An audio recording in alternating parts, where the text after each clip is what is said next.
दोस्तों नमस्कार। जैसा कि सभी लोग ये जानते हैं कि हमारे देश में खाद्यान्न उत्पादन बहुत अच्छा होता है और उसकी जो प्रतिवर्ष वृद्धि है वो भी बहुत तेज़ी से बढ़ रही है।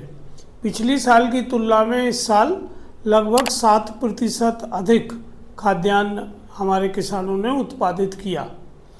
पर हम जानते हैं कि पोस्ट हार्वेस्ट लॉसेस हमारे देश में सबसे ज़्यादा हैं।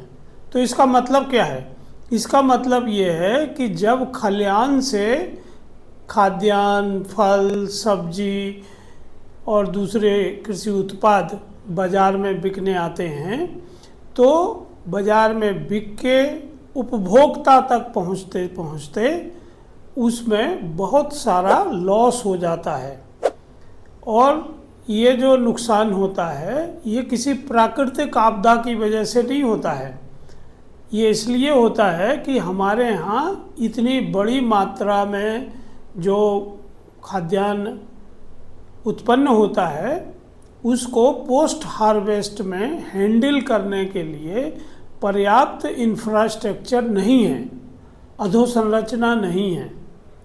हमारे यहाँ ज़्यादातर चीज़ें हम रॉ यूज़ करते हैं, प्रोसेस्ड करके हमारे यहाँ खाने की आदत लोगों की नहीं है।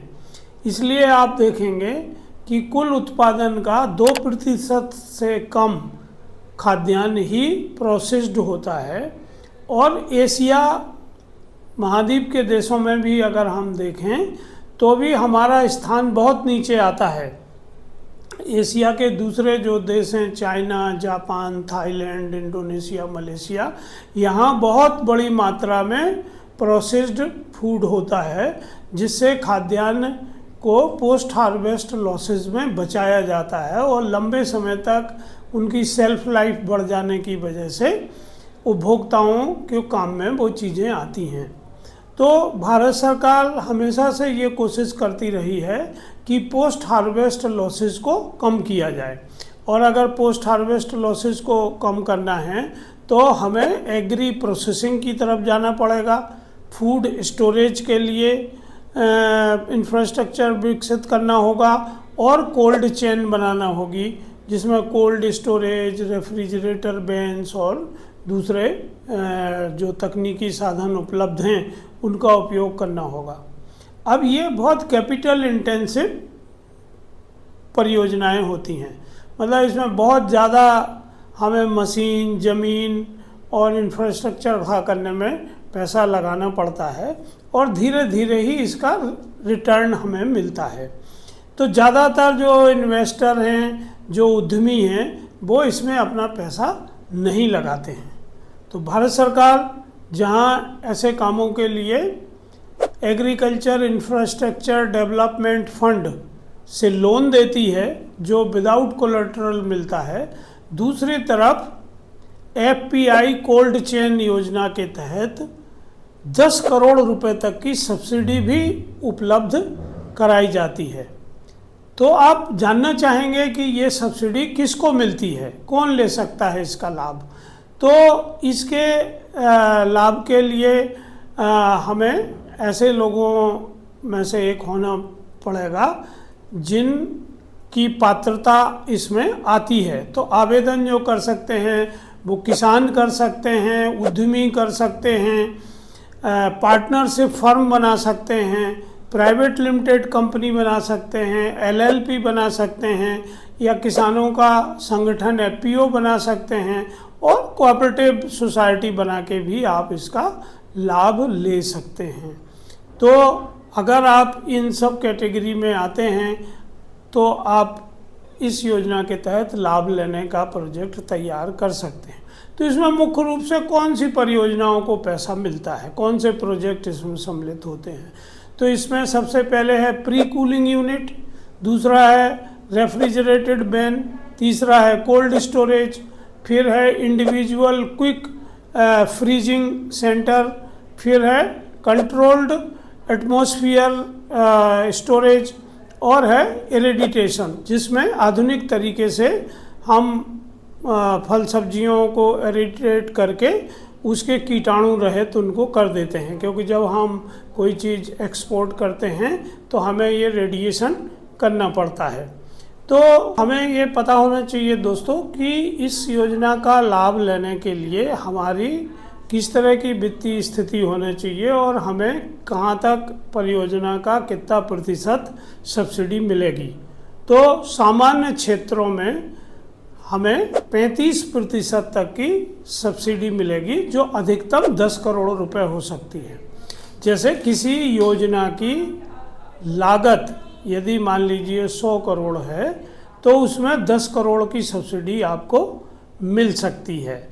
और यदि मान लीजिए किसी योजना की लागत 1 करोड़ रुपए है तो उसमें उसका 35% आपको 10 करोड़ के अंदर मिल सकता है। तो इसका कैलकुलेशन इस तरह होता है। पर जो पूर्वोत्तर हमारे प्रदेश हैं, हिमालय के कठिन क्षेत्र हैं, पहाड़ी क्षेत्र हैं, वहाँ ये सब्सिडी आपकी परियोजना की 35 के स्थान पर 50% होती है। पर इसकी जो अपर लिमिट है वो वहाँ भी 10 करोड़ रुपए ही है। तो इस की जो राशि है वो एक मुश्त मिलेगी या हमें वो अलग अलग किस्तों में मिलेगी। तो ये राशि 3 चरणों में हमें मिलती है, जो आपके प्रोजेक्ट के इम्प्लीमेंटेशन के हिसाब से होता है, क्योंकि ये एक इंफ्रास्ट्रक्चर प्रोजेक्ट है। और इसमें एक और जो छूट है वो है इनकम टैक्स से भी इसमें रिबेट मिलता है। तो इसमें प्रमोटर्स का अंशदान कितना होना चाहिए और नेटवर्थ की शर्तें क्या हैं। तो देखिए, जो भी आप प्रोजेक्ट बना रहे हैं उसके प्रमोटर की प्रोजेक्ट लागत का कम से कम 25% आपको जमा करना होगा। इसी तरह यदि आप SC या ST वर्ग से आते हैं तो आपको 25 के स्थान पर 10% ही खुद की लागत लगाना होगी। साथ ही जो आपकी खुद की नेटवर्थ है वो जो परियोजना है उससे 1.5 गुनी होना चाहिए। मतलब अगर आप 1 करोड़ की परियोजना प्रपोज कर रहे हैं तो 1 करोड़ का 1.5 गुना आपकी नेटवर्थ खुद की होना चाहिए, तो ही बैंक आपको इसमें फाइनेंस करेगा। अब इसमें कोई भी नेशनलाइज्ड बैंक फाइनेंस करते हैं। जो RBI की गाइडलाइन के तहत बैंक काम करते हैं वो सभी बैंक इसमें फाइनेंस कर सकते हैं।